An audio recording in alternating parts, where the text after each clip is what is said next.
Assalamualaikum warahmatullahi wabarakatuh. Kami dari kelompok 8 di sini akan menjelaskan tentang Kota Solo.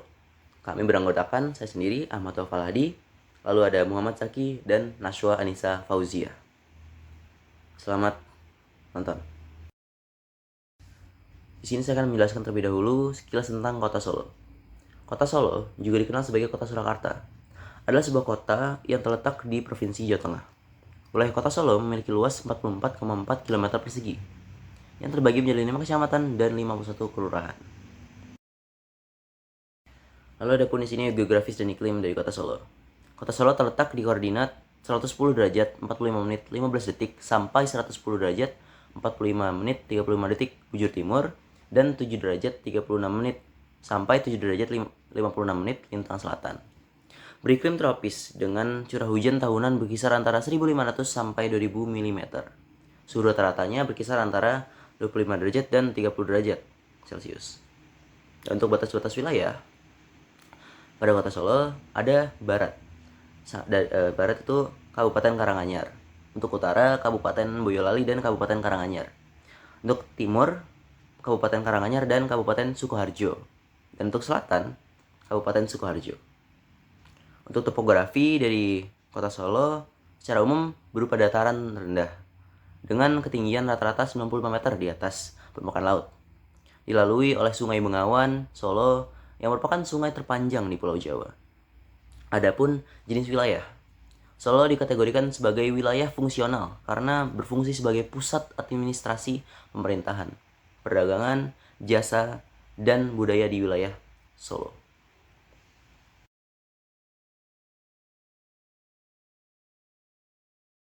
Sekarang pada pemanfaatan wilayah Kota Solo.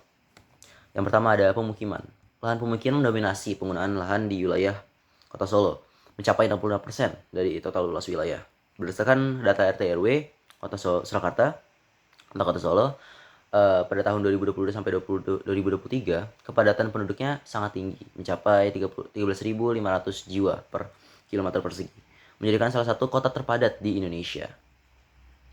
Lalu ada perdagangan dan jasa. Sektor perdagangan dan jasa merupakan tulang punggung ekonomi Kota Solo dengan kontribusi sekitar 60% terhadap PDRB. Jalan Slamet Riyadi menjadi pusat perdagangan utama, menawarkan beragam pertokoan, mall, dan hotel. Pasar Klewer sebagai pusat grosir tekstil terbesar di Jawa Tengah juga menjadi magnet bagi aktivitas perdagangan. Lalu yang ketiga ada industri. Sektor industri memberikan kontribusi sebesar 20% terhadap PDRB Kota Solo.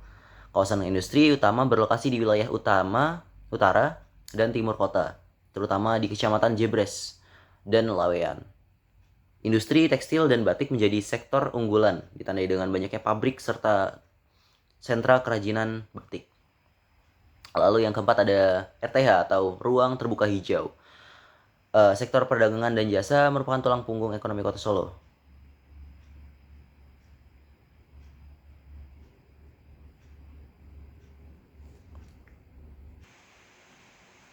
Kota Solo dengan segala keramaiannya tetap menyisakan beberapa lahan untuk menjadi ruang terbuka hijau atau RTH yang asri dan nyaman.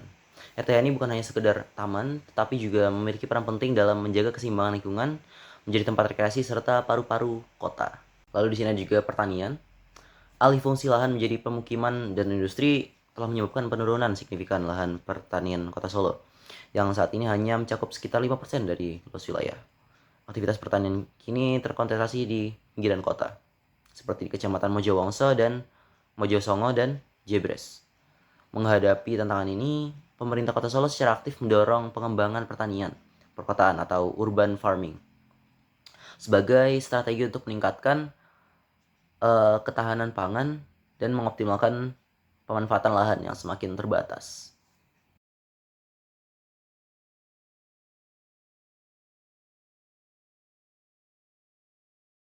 Sungai Bengawan Solo. Sungai ini adalah yang terpanjang di Pulau Jawa dan mengalir melalui Solo. Terus ada Kali Anyar. Kali Anyar mengalihkan aliran air dari pusat kota ke luar kota hingga bermuara di Sungai Bengawan Solo. Terus ada Kali Pepe. Kali Pepe menghubungkan Bandara Beton, Semanggi, dan Pasar Gede.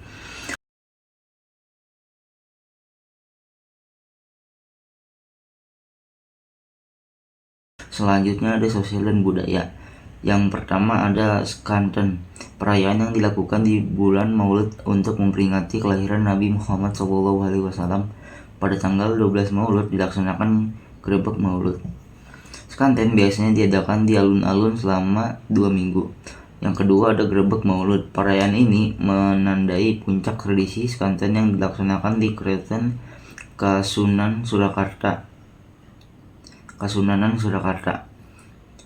Kirap berlangsung dari Keraton Kasunanan Surakarta menuju Masjid Agung. Setelah dilakukan doa bersama, 2 pasang gunungan hasil bumi akan langsung diperebutkan oleh warga di halaman masjid. Yang ketiga ada Grebek Sudiro. Grebek Sudiro diadakan untuk memperingati Tahun Baru Imlek. Perayaan ini dilakukan dengan cara perpaduan antara budaya Tionghoa dan Jawa. Acara ini sering dilakukan di daerah Pasar Gede, Balong, Kelurahan Sudiroprajan, Balai Kota Solo. Yang keempat ada Kirap Pusaka Keraton. Kirap pusaka dilaksanakan untuk merayakan Tahun Baru 1 Suro. Rute yang ditempuh kurang lebih sejauh 3 km. Pusaka yang memiliki kekuatan magis dibawa oleh abdi dalam yang berbusana Jawa jangkep.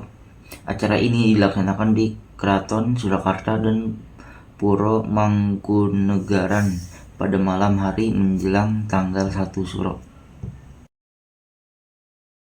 Kemudian ada perguruan tinggi. Ada beberapa perguruan tinggi terkenal di Solo, seperti Institut Seni Indonesia yang merupakan sebuah perguruan tinggi negeri yang berada di Jebres, Kota Surakarta. Kemudian Universitas 11 Maret, perguruan tinggi negeri yang ada di Kentingan Jebres, Kota Surakarta, dan UIN Masaid di Surakarta. Selanjutnya ada kegiatan ekonomi di Kota Solo. Kegiatan ekonomi di Kota Solo menunjukkan laju yang konsisten. Di antaranya ada industri kreatif dan pariwisata. Solo merupakan pusat budaya Jawa dengan potensi besar menjadi sektor pariwisata dan industri kreatif seperti batik, kerajinan tangan, dan pertunjukan seni. Yang kedua ada perdagangan dan jasa. Sektor perdagangan dan jasa ini menjadi tulang punggung ekonomi Solo, didukung oleh keberadaan pusat perbelanjaan seperti hotel, restoran, dan berbagai usaha mikro, kecil, dan menengah.